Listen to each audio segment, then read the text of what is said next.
बिस्मिल्लाहिर्रहमानिर्रहीम। अस्सलाम वालेकुम नाज़रीन, आप यूट्यूब चैनल देख रहे हैं। मैं इमरान खान हूँ। सबसे पहले डोनाल्ड ट्रंप हमले से मुकर गया। ये जो ईरान के अंदर अटैक हुआ एक फैसिलिटी के ऊपर, एक गैस की तनसीब पे जो हमला किया गया पारस में, उस हवाले से पहले ये दावा किया गया, अमेरिकी मीडिया ने दावा किया, अमेरिकी हुकूमती सोर्सेज ने दावा किया कि ये इसराइल ने और अमेरिका ने मिलकर इसका प्लान किया था और कोऑर्डिनेशन के साथ ये हमला किया गया। अब डोनाल्ड ट्रंप के ऊपर बहुत दबाव पड़ा क्योंकि ईरान ने अपने वादे के मुताबिक खलीजी ममालिक में मुख्तलिफ फैसिलिटीज के ऊपर अटैक कर दिया। जो गैस की फील्ड्स हैं वहां पे अटैक किया, खास तौर पे कतर में उसने काफी नुकसान पहुंचाया। उसके अलावा यूएई में भी किया, सऊदी अरब में भी किया। सऊदी अरब ने जो है वो इंटरसेप्ट कर लिया अपने मिसाइलों के जरिए से, जो इंटरसेप्टर हैं उनके जरिए से, लेकिन बाकी जगहों पे काफी नुकसान हुआ। और वो वीडियोस आप देख सकते हैं सोशल मीडिया पे कि कतर में कितनी बड़ी बड़ी आग लगी हुई है और यूएई के अंदर क्या सूरत हाल है। तो ईरान ने जो कहा था उसने वो कर दिया जवाबन। लेकिन बात यह है कि पहले जो दावे किए जा रहे थे कि अमेरिका और इसराइल ने मिलकर ये किया, डोनाल्ड ट्रंप अचानक मुकर क्यों गया? ये पहले आप डोनाल्ड ट्रंप का स्टेटमेंट देख लें, इससे आपको सूरत हाल की समझ आएगी।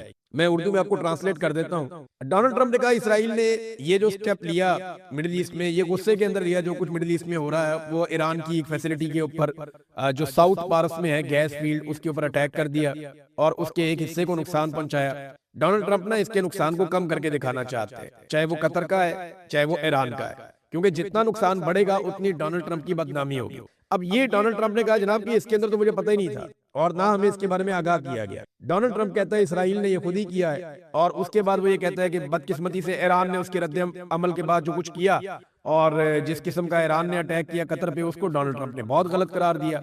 और फाइनली डोनाल्ड ट्रंप ने धमकी भी दी कि फिर हम बहुत बड़ी तबाही फेरेंगे अगर ईरान ने दोबारा कतर पे या किसी और जगह पे गैस फील्ड के ऊपर अटैक किया। तो अटैक तो पहले ईरान के ऊपर हुआ था, ईरान ने जवाबन हमला किया है। ईरान खुद से तो हमला नहीं कर रहा था और उसका जो हमला है उसके बाद मुजम्मती बाकायदा बयानात जारी किए गए हैं। मुख्तलिफ ममालिक के जो सफीर हैं या वज़राए खारजा हैं वो इकट्ठे बैठे, उन्होंने एक स्टेटमेंट भी जारी किया, वो मैं आपको भी बता देता हूँ। लेकिन पहले ये दावा किया जा रहा था अमेरिकी मीडिया में, इसराइली मीडिया में, और इसराइल ने अभी दोबारा कंफर्मेशन दी है। जब डोनाल्ड ट्रंप ने ये स्टेटमेंट दे दिया उसके बाद भी इसराइल ने कहा कि नहीं, ये जो अटैक किया गया है इसराइल की जानिब से ईरान की गैस फील्ड पे, ये डोनाल्ड ट्रंप की मुशावरत से किया गया। डोनाल्ड ट्रंप क्यों मुकर गया, पीछे क्यों हटना पड़ा, ये एक बड़ा सवाल है। इसका सादा जवाब मैं आपको देता हूं कि डोनाल्ड ट्रंप के ऊपर बहुत शदीद तनकीद हुई है, ना सिर्फ यूरोप में बल्कि अमेरिका के अंदर और गल्फ ममालिक की जानिब से भी डोनाल्ड ट्रंप पे बहुत ज्यादा तनकीद हुई है। वजह यह है कि एकदम से इतने बड़े अटैक्स के बाद आलमी सतह पे पेट्रोलियम और गैस की मसनूआत की कीमतें बहुत बढ़ गई हैं। पूरी दुनिया में महंगाई की एक वेव आई है। इस वक्त अगर आप इंटरनेशनल जो क्रूड ऑयल की प्राइस है उसको आप चेक कर लें तो आपको पता चल जाएगा वो $110 से ऊपर जा रही है। कभी 112, कभी 113, ये वेरी करती रहती है बहुत तेजी से। लेकिन आलमी मंडी में ये कीमतें बढ़ रही हैं। अब इनको रोकना है तो एक ही तरीका है कि आप नए हुर्मुज़ खुल जाए और यहाँ पे कशीदगी खत्म हो जाए और जो ऑयल की और गैस की तनसीबात है उनको निशाना ना बनाया जाए। लेकिन डोनाल्ड ट्रंप ऐसा कुछ भी करने में कामयाब नहीं हो पा रहा। अमेरिकी रियासत कैलिफोर्निया के गवर्नर हैं, उन्होंने डोनाल्ड ट्रंप को बेनकाब करते हुए कहा कि पूरे मुल्क में पेट्रोल की कीमतें तेजी से बढ़ रही हैं, अमेरिकी फौजी हलाक हो रहे हैं, जख्मी हो रहे हैं, हमारे दरीना इत्तेहादी पुराने वो हमें छोड़ रहे हैं और अमेरिका के सदर को बिल्कुल अंदाजा नहीं है कि वो क्या कर रहा है। आप अंदाजा लगाए ना कि ये इस वक्त डोनाल्ड ट्रंप की सूरत हाल है। आलमी मंडी में देखें, अब आग तो लगेगी पेट्रोल की कीमतों को, गैस की कीमतों को, जब इनकी तनसीबात को आग लगेगी और इनके जो रूट्स हैं वो बंद हो जाएंगे। एक और इंकिशाफ किया है नेशनल काउंटर टेररिज्म के साबिक सरबराह हैं जो कैंट, उन्होंने ये कहते हैं जी कि अली लारेजानी अमन मुज़ाकरात कर रहे थे लेकिन उन्हें कत्ल कर दिया गया। इसराइल मुस्तकिल एक जंग चाहता है। मैंने आपको पहले भी कहा था ना कि इसराइल के लिए यह आखिरी मौका, अगर ईरान एटमी कुव्वत बन गया तो इसराइल का मौका खत्म हो जाएगा और अगर अमेरिका इस मर्तबा इस लड़ाई से निकल गया तो कोई भी अमेरिकी सदर दोबारा इस लड़ाई में आने का लंबे अरसे तक सोच भी नहीं सकेगा। वजह यह है कि जो बेइज्जती डोनाल्ड ट्रंप की हो गई है कोई और इतना बड़ा रिस्क लेगा नहीं। तो ये उन्होंने नेशनल काउंटर टेररिज्म का साबिक सरबराह जो कैंट, उसने जो स्टेटमेंट दिया उसने कहा जी अली लारजानी तो मुज़ाकरात वाला बंदा था, मुज़ाकरात कर रहा था लेकिन कत्ल कर दिया गया। इसराइल जो है वो मुस्तकिल जंग चाहता है, तभी ऐसे लोगों को कत्ल कर देता है और अमेरिका बतौर हथियार इस लड़ाई में इस्तेमाल हो रहा है। ट्रंप के ऊपर अमेरिका में जो तनकीद हो रही है वो मैंने आपको पहले बता दिया। एक और बड़ी खौफनाक हरकत हुई है और ये हरकत हुई है ईरान के अंदर। इसराइल ने फिजाई हमले में ईरान के बुशहर न्यूक्लियर प्लांट कॉम्प्लेक्स के अंदर एक इमारत को निशाना बनाया। ये लगभग कोई 350 मीटर दूर है, जो जोहरी रिएक्टर है उससे, जो ईरान की एक फैसिलिटी है उससे इतना दूर है। इसके बारे में पहले भी रशिया ने भी खबरदार किया था, ईरान ने भी किया था, और जो इंटरनेशनल इदारा है IAEA उसने भी खबरदार किया था कि इससे रेडिएशन हो सकती है। अभी तो कुछ ऐसा नहीं हुआ, लेकिन रूस ने इसे बहुत गैर जिम्मेदाराना करार देते हुए मजम्मत की है, क्योंकि वहां पे फाल रिएक्टर और मौजूद अमला वो करीब है। खुदा ना खास्ता अगर यहाँ पे रेडिएशन हो जाती है या इस जगह पे कोई इस किस्म का एटमी मवाद, क्योंकि यहाँ पे ये काम कर रहे हैं और ये एक इसको जो काम कर रहे हैं ये तवानाई के हवाले से काम कर रहा है ईरान, उनका ये दावा है। अगर यहाँ पे एक गलती करता है इसराइल तो इसकी जो कीमत है वो पूरे खित्ते को चुकानी पड़ेगी। तो इसराइल कुछ ना कुछ ऐसा करता चला जा रहा है जिससे जंग बंदी के सारे रास्ते बंद होते चले जाएं, क्योंकि वो इसको अपना आखिरी मौका देख रहे हैं। अमेरिका के अंदर जो है वो बजट बढ़ाने का मुतालबा किया पेंटागन ने नया बजट मांग लिया $200 अरब का, और अब अमेरिकी सरकार को वो $200 अरब से जायद का बजट पेंटागन को देना पड़ेगा। इसके ऊपर जो इराकची हैं वजीर खारजा, उन्होंने एक स्टेटमेंट दिया है। उन्होंने कहा जी जंग को अभी सिर्फ 3 हफ्ते हुए हैं और ये आपकी चॉइस की जंग है, अपनी मर्जी से आपने लड़ी है, और ये इम्पोज की गई है ईरानियों के ऊपर और अमेरिकन के ऊपर। यानी ईरानी भी ये जंग लड़ना नहीं चाहते, अमेरिकन भी ये जंग लड़ना नहीं चाहते, लेकिन नेतन्याहू की शरारत से अमेरिका इसके अंदर आ गया और डोनाल्ड ट्रंप इस्तेमाल हो गया। उन्होंने कहा ये $200 अरब जो मांगे गए हैं ये टिप ऑफ द आइसबर्ग है, ये बहुत थोड़ी सी अमाउंट है जो अभी मांगी गई है, अभी आपको बहुत सारे पैसे देने पड़ेंगे। बल्कि उन्होंने ट्रिलियंस ऑफ डॉलर्स की बात की है, और वो कह रहे जी अमेरिकन को नेतन्याहू का शुक्रिया अदा करना चाहिए कि अभी ट्रिलियंस डॉलर आपको खर्च करने पड़ेंगे इसराइल फर्स्ट टैक्स के तौर पे, कि अमेरिका से पहले, वो अमेरिका फर्स्ट कहते हैं ना, तो इन्होंने कहा जी इसराइल फर्स्ट, इसराइल जो है वो अमेरिका से भी पहले है, तो उसके लिए आपको अब बहुत ज्यादा पैसा खर्च करना पड़ेगा, और इसका बोझ कौन उठाएगा? अमेरिकी इकोनॉमी।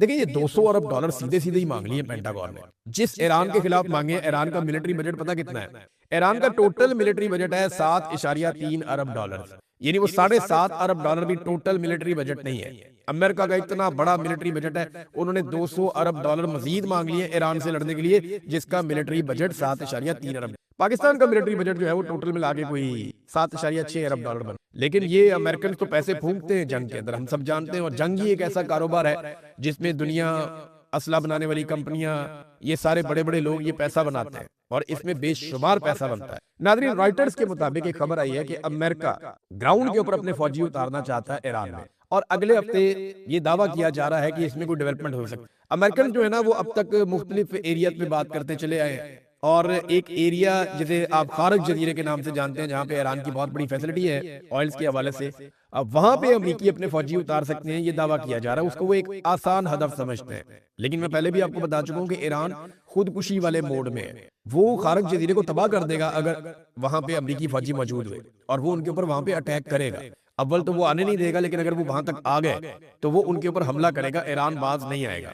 और ईरान का जितना नुकसान होगा उतना ही नुकसान वो खलीजी ममालिक का भी कर देगा, क्योंकि ईरान को ये लगता है कि अगर हमें नुकसान हो रहा है तो खलीजी ममालिक का जितने भी असासे हैं उनका फायदा अमेरिका उठाता है। अमेरिकन कंपनियां यहाँ पे काम करती हैं, वो यहाँ से तेल और गैस निकालती हैं, और वो यहाँ से बेशुमार डॉलर्स कमाकर ले जाती है। लिहाजा अगर वो हमें नुकसान देंगे तो हम वहां पे नुकसान करें, ये ईरानियों की सोच है। अब जो मुजम्मती एक स्टेटमेंट जारी किया गया है, मैं थोड़ा सा आपको स्टेटमेंट बता देता हूँ। ये अरब ममालिक ने जारी किया है, इसके अंदर वज़ीर खारजा थे, पाकिस्तान को भी इसमें शामिल कर दें, तुर्की को भी शामिल कर दें, कुछ अरब ममालिक है उनको शामिल कर लें। तो इसमें ईरान के दानिस्ता हमलों की मजम्मत की गई है, और इजलास जो हुआ उसके बाद जारी होने वाले बयान में ईरान की दानिस्ता हमलों की मजम्मत की गई है, जिनके बारे में कहा गया कि ईरान ने रिहायशी इलाकों, शहरी तनसीबात और सफारती मकामात को निशाना बनाया है। इन हमलों को किसी भी जवाज के तहत दुरुस्त करार नहीं दिया जा सकता। बयान में अक़वाम मुत्तहिदा के आर्टिकल 51 के मुताबिक अपने दिफा के हक पर भी जोर दिया गया है। इसमें ईरान से मुतालबा किया गया कि वो फौरी तौर पर अपने हमले बंद करे और बैनुल-अक़वामी कवानीन और अच्छे हमसायों के ताल्लुकात के उसूलों का एहतराम करे, और आबनाए हुर्मुज़ को बंद करने से मुताल्लिक इक़दामात या धमकियों से गुरेज करे। लेकिन मैं हैरान हो रहा हूँ कि ये वाले जो स्टेटमेंट है, इसके अंदर कहीं पे भी जो अमेरिका ने और इसराइल ने ईरान की ऑयल फील्ड्स के ऊपर पहले अटैक किया, उसका तज़किरा या मजम्मत नहीं है। यानी बात तो यहाँ से शुरू होनी चाहिए थी कि सबसे पहले ईरान के ऑयल फील्ड्स और ईरान के जो असासे हैं, तनसीबात हैं, या गैस की जो फील्ड है, उनके ऊपर जो अटैक किया गया या ईरान के जो लीडर्स को कत्ल किया गया, उसकी मजम्मत की जाती है, और उसके बाद ईरान की भी मजम्मत की जाती है। लेकिन यहाँ पे एक तरफा मजम्मत हो रही है, और यही बात जो है वो हुई थी अक़वाम मुत्तहिदा में। यूनाइटेड नेशन में जो करारदाद पेश की गई उसमें ये कहा गया कि ईरान ने जो अरब ममालिक पे अटैक किया उसकी मजम्मत, लेकिन जो इसराइल ने और अमेरिका ने ईरान के ऊपर अटैक किया उसको वीटो कर दिया गया, उसकी मजम्मत नहीं की गई। हाँ, ओमान जो है उसने खुलकर बयान जारी किया है, और ओमान थोड़ा सा आउट ऑफ द बॉक्स आ रहा है। ओमान के ऊपर ईरान ने भी ज्यादा अटैक नहीं किया और ओमान ने कोई इतनी फैसिलिटी दी भी नहीं ईरान के ऊपर अटैक्स के हवाले से अमेरिका या इसराइल को। ओमान के मामला और तरह के। तो वहां पे जो वजीर खारजा का स्टेटमेंट है वो ये है कि United states has lost control of its foreign policy, कि अमेरिका अपनी जो खारजा पॉलिसी है उसके ऊपर से कंट्रोल खो चुका है। यानी अब वो तो इसराइल चला रहा है ना, अमेरिका तो चला ही नहीं रहा वो पॉलिसी। नाज़रीन, पाकिस्तान के हवाले से कुछ खबरें मैं एंड में आपके साथ शेयर कर देता हूँ। सबसे पहले तो ये है कि पाकिस्तान का जो मौकिफ आया है काबुल में अस्पताल पर हमले के बाद, उसको आलमी सतह पे ऐसे देखा जा रहा है जैसे इसराइल गाजा के अंदर अस्पतालों के ऊपर अटैक करता था और उसके बाद वो मौकिफ देता था। ये डिट्टो कॉपी है एक दूसरे की। अब हादसाती तौर पे है, डेलिबरेटली है, लेकिन जो भी है ये एक दूसरे की डिट्टो कॉपी है, एक तरह के हैं। जो बात इसराइल करता है गजा में अस्पतालों पे हमले के बाद, लगभग वैसी बात काबुल में अस्पताल पे हमले के बाद पाकिस्तान ने भी की। इसराइल कहता है वहां पे हमास के जंगजू हैं और हमास के हथियार हैं अस्पतालों के अंदर, और यही बात पाकिस्तान ने की कि यहाँ पे दहशतगर्दों के ठिकाने हैं और अस्पताल के अंदर असला भी छुपाया हुआ था। तो लगभग एक जैसा मौकिफ है और दोनों को एक जैसी सूरत का सामना भी है। पहली मरतबा यूरोपीय यूनियन अक़वाम मुत्तहिदा जो है वो इस हवाले से काफी एक्टिव हो गए हैं। अफगानिस्तान अस्पताल पर हमला जंगी जराइम करार दिया गया अक़वाम मुत्तहिदा और यूरोपीय यूनियन की जानिब से। तो ये बड़ा काम खराब होता जा रहा है। अगर इसकी इंक्वायरी लग जाती है और इसकी तहकीकात करवाई जाती है। देखिए, पाकिस्तान में पहली मरतबा ऐसा हुआ है कि अक़वाम मुत्तहिदा की किसी रिपोर्ट या यूरोपीय यूनियन के ऊपर तनकीद करवाई जा रही है मीडिया में। इससे पहले ये काम इंडिया जरूर करता था, ये काम इसराइल जरूर करता था कि हमारे साथ जानिबदारी हो रही है, आपकी रिपोर्टें ठीक नहीं है, आप ज्यादती कर रहे हैं। ये बात इसराइल कहता था अक़वाम मुत्तहिदा को कि आप जानिबदारी ले रहे हैं, आपकी रिपोर्टों में सदाकत नहीं है, आप फैक्ट्स को तोड़ मरोड़ रहे हैं, आप बात को समझ नहीं रहे। ये बातें पहले इसराइल करता था। अब पाकिस्तानी मीडिया भी ये बात खुद तो नहीं करेगा, पाकिस्तानी मीडिया को कहा जा रहा है कि आप ये बात करें। पाकिस्तान में एक बयानिया बनाने की कोशिश की जा रही है कि ये अटैक बिल्कुल दुरुस्त था, लेकिन आलमी सतह पे कोई इसे मान नहीं रहा। अगर इसको जंगी जराइम के जुमरे में लाया जाता और तहकीकात के जरिए से ये साबित हो जाता है तो पाकिस्तान के लिए मुश्किलात बढ़ेंगी। देखिए, आलमी सतह पे एक शर्मिंदगी होती है, पाबंदियों का सामना करना पड़ सकता है, इसकी भरवाई करने का कहा जा सकता है। तो जब भी कोई अटैक किया जाए तो इस बात का हमेशा ख्याल रखना चाहिए कि जिन पे हमला किया जाए वो दहशतगर्द होने और दहशतगर्दों को ही निशाना बनाया जाए इन केस के आपको हमला करना पड़े। अदरवाइज आप बातचीत एंड ऑफ द डे आपको करनी पड़ती है। आप जितनी मर्जी जंग कर लें, एंड में आपको टेबल पे बैठना ही पड़ेगा। अमेरिका अफगानिस्तान में 20 साल लड़के गया, एंड में उसको टेबल पे बैठना पड़ा। आप पाकिस्तान लड़ ले वहां पे 10, 20, 30 साल, अफगानिस्तान तबाह बर्बाद हो जाएगा। अल्लाह करे पाकिस्तान को कुछ भी ना हो, लेकिन एंड में आपको फिर भी बैठ के बात करनी है। तो इमरान खान साहब वाला फार्मूला तो ठीक था, लेकिन बहरहाल इमरान खान का क्योंकि तस्करा आ गया, मैं थोड़ा सा आपको बता देता हूँ कि हुकूमत ने इमरान खान साहब के बेटों को ना तो नाइकॉप दिए और ना ही वीजा दिए, बल्कि वुज़रा जो है वो ये दावे कर रहे हैं, अलग अलग बातें कर रहे हैं। तलाल चौधरी कहते हैं जी कि वो पाकिस्तान आ जाएं और वीज़े के लिए अप्लाई कर दें, तो उन्होंने ट्रैकिंग आईडी दे दी अपने कि जनाब ये देख लें, हमने तो वीज़ा अप्लाई किया हुआ, वीज़ा ही नहीं दे रहे। अता तारड़ कहते हैं उनके पास नाइकॉप्स हैं, नाइकॉप्स के जरिए आ जाए, तो उन्होंने वो भी अप्लाई किए हुए हैं कई महीनों से, उनको नाइकॉप्स भी नहीं दिए जा रहे। तो ये इमरान खान को तो दीवार के साथ लगाया हुआ है आसिम मुनीर साहब ने और उनकी एस्टेब्लिशमेंट ने। दहशतगर्दों के साथ ईद के मौके पर जंगबंदी की है पाकिस्तान की मिलिट्री एस्टेब्लिशमेंट कि चले ईद आ रही है तो अब ये कहते हैं दहशतगर्द हैं वो लोग, और एक मौकिफ है फितनतुल हिंदुस्तान। तो अगर फितनतुल हिंदुस्तान के साथ आप बातचीत कर रहे हैं और आप कह रहे हैं जंगबंदी हो गई, हमारा सीज फायर हो गया ईद के दिनों में, तो इमरान खान के साथ क्यों नहीं? क्यों वो पाकिस्तान का सबसे बड़ा लीडर नहीं है?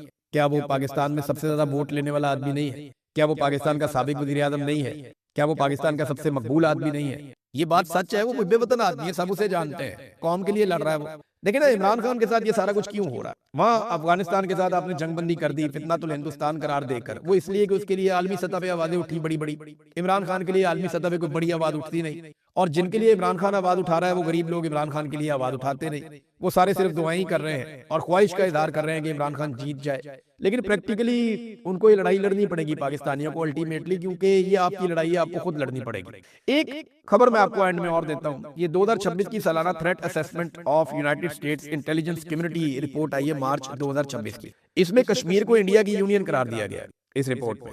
अब पाकिस्तानी इसके ऊपर बात नहीं करेंगे, पाकिस्तानी हुकूमत को चाहिए कि इस रिपोर्ट को गलत करार दे, इसके ऊपर स्टेटमेंट दे, इसके ऊपर आकर बोले। DGISPR को भी इस पे स्टेटमेंट देना चाहिए, आर्मी चीफ को भी देना चाहिए। लेकिन अमेरिका के सिर्फ एक बयान पर पाकिस्तान ने अभी तक रद्द-ए-अमल दिया है। तुलसी गबार्ड का जो बयान है कि पाकिस्तान के मिसाइल अमेरिका तक आ सकते हैं, अमेरिका खतरे में है, इसके ऊपर फौरी तौर पे पाकिस्तान ने रद्द-ए-अमल देकर कहा नहीं जी नहीं, हमारे मिसाइल वहां तक नहीं आ सकते। हम आपको यकीन दिलाते हैं कि हमारे मिसाइल किसी सूरत अमेरिका तक नहीं आ सकते, अमेरिका को हमारे मिसाइलों से कोई खतरा नहीं है। ये फौरी तौर पे स्टेटमेंट दे दिया। इससे पहले अमरीकी वजीर खारजा ने कहा कि पाकिस्तान ने अर्जी डाली है गजा में अपनी फौज भेजने के लिए, उसके ऊपर कोई रद्दमल इन्होंने नहीं दिया, बिल्कुल रद्दमल दिया ही नहीं। बोर्ड ऑफ पीस में शमूलियत की अर्जी, कोई रद्दमल नहीं दिया। ट्रंप के बयानात में कोई रद्दमल नहीं दिया।